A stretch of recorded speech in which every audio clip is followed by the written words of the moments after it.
Is your Dell Vostro 3000 turning on but stuck on a black screen? We will troubleshoot Windows startup problems, repair boot files, restore system functionality, and use Windows Recovery and Command Prompt to get your laptop working again.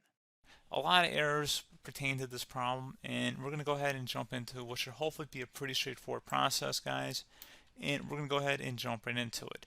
So first thing I'd recommend doing would be to actually go ahead and boot to the troubleshooting utility on Windows 11. So if you do a hard power off 3 times in a row, Windows should automatically attempt to launch the startup repair utility. And if it doesn't find anything, it will give you the option to select advanced settings, in which case it will take you to a screen that looks like this. Now, if it does not take you to a screen that looks like this, or you're unable to get to that, you can also download the Windows 10 Media Creation Utility, or Windows 11. They probably will make a creation utility for Windows 11 at some point. And it doesn't really matter, you can actually run the Windows 10 utility on Windows 11 as far as I'm aware. And you should be able to run the troubleshooting utilities built in within it. So you just would go ahead and download it to an ISO file and then burn it to a DVD or USB. It'd have to be about 4 gigabytes or more. It couldn't be a small USB flash drive, and it couldn't be a CD. It'd have to be a DVD. And then you boot your computer from it. So depending on the computer manufacturer, you'd have to tap a different key on your keyboard in order to launch that menu, in order to select what boot drive you want to go off of. So it could be anything between the escape key, F2, F8, F12, for example. And those are the function keys on the top of your keyboard. So you may have to just do a little bit of trial and error. Shouldn't take you more than a couple minutes. Googling it would probably be best before you even begin. But anyway, we're ready to go ahead and jump right into it.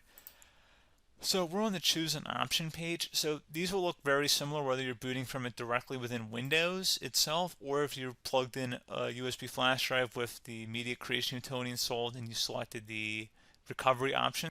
So when you are setting up your Windows 11 installation or Windows 10, depending on the drive you're using, there should be an option to repair your computer in the bottom left corner of the dialog window, one of the first screens that comes up. You go ahead and select that, and then it would take you to a troubleshooting screen like you see here. And you want to go ahead and select troubleshoot, reset your PC, or see advanced options. And then there are going to be a whole bunch of options in here that we're going to explore in today's video. The first one, we're going to actually go underneath advanced options and then select startup repair, fix problems that keep Windows from loading. So go ahead and select that first.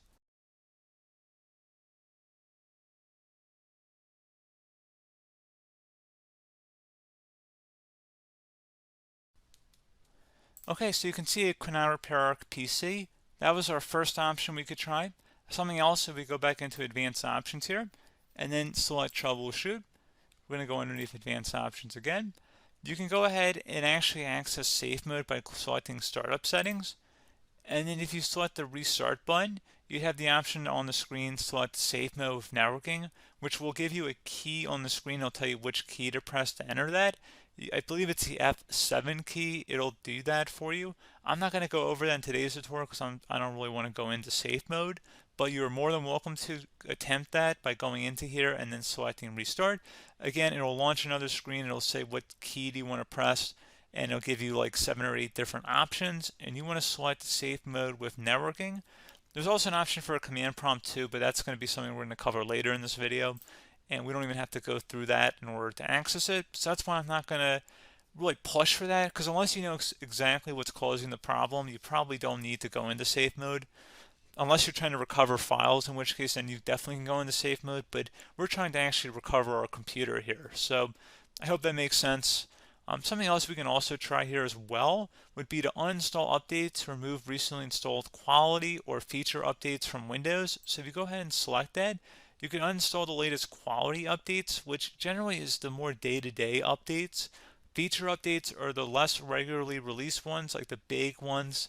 I would equate it to service packs in like Windows 7 and Windows Vista and Windows XP. So larger updates that occur once or twice a year at most.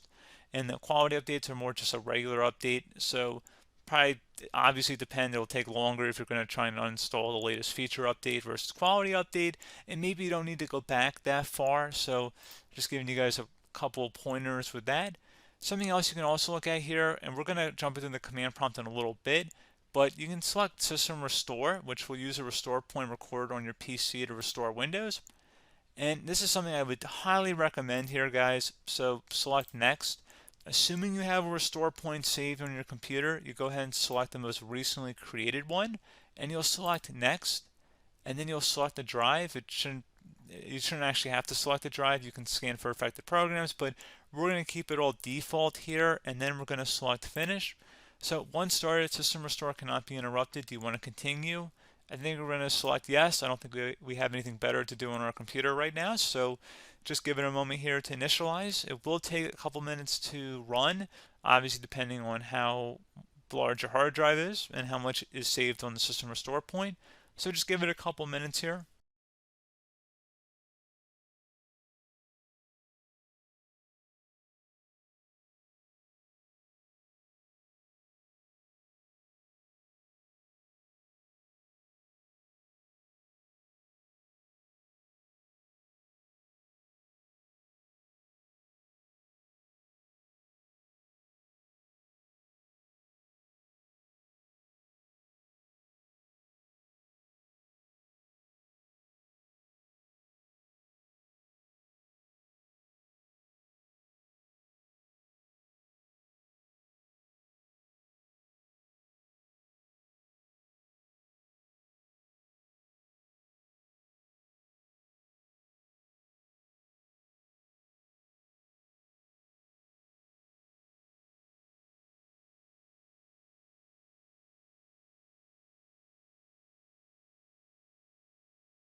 Okay, so you can see the system has been restored successfully.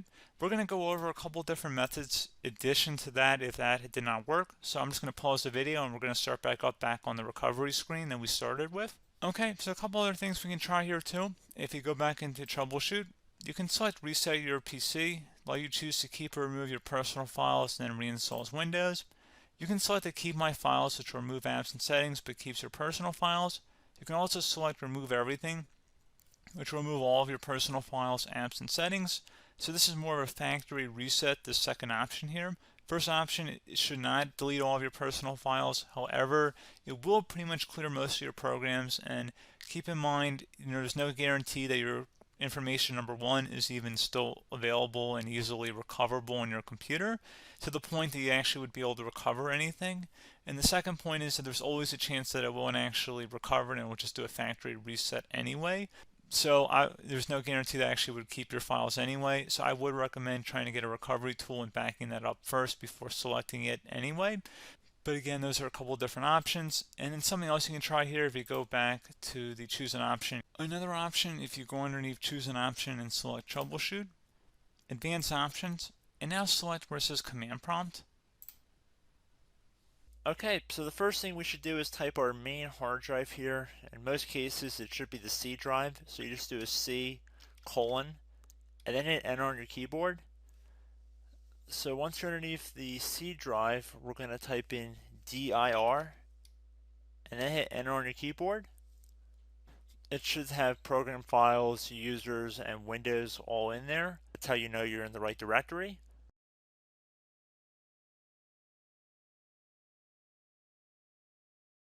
In some cases, it might be the D drive as well, so just keep that in mind.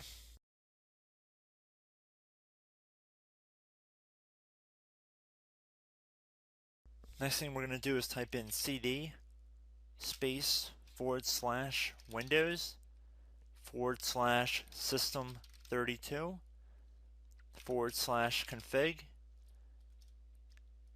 and then you're going to hit enter on your keyboard.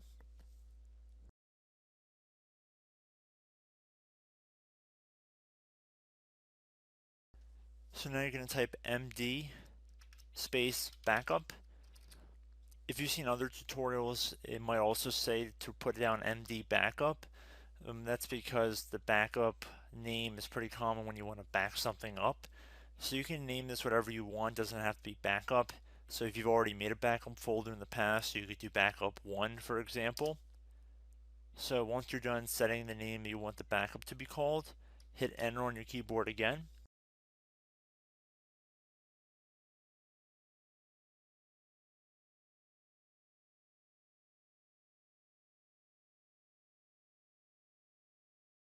At this point you want to type copy, C-O-P-Y, space, then you want to do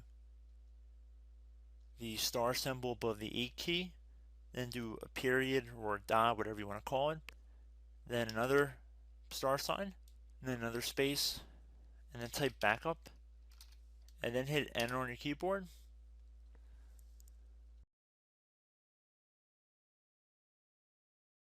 Now you want to type cd reg back, R-E-G-B-A-C-K, and then hit enter on your keyboard. So now that we are under the reg back, so now you want to type dir again, and then hit enter.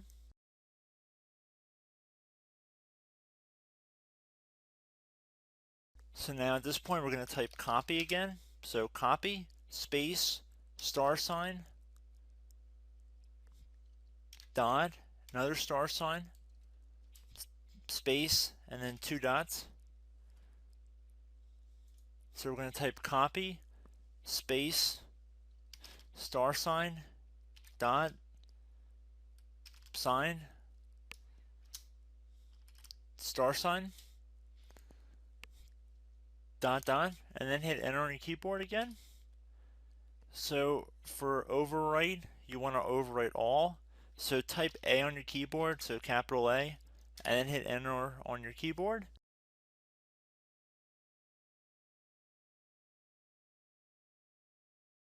So at this point you should be good to go. You can close out of the command prompt window, and if you accidentally continue to Windows 10 you should be all set. So I hope one of these 3 or 4 different methods we went through in this tutorial helped you guys out. Again, I'm not sure if you guys heard me earlier, but try to go back into your safe mode if possible and uninstall any programs you know might be conflicting with the Windows startup if you can get into safe mode. So just keep that in mind. Something very simple like that could be blocking up everything. So again, I hope this tutorial helped you guys out, and I will catch you in the next tutorial. Goodbye.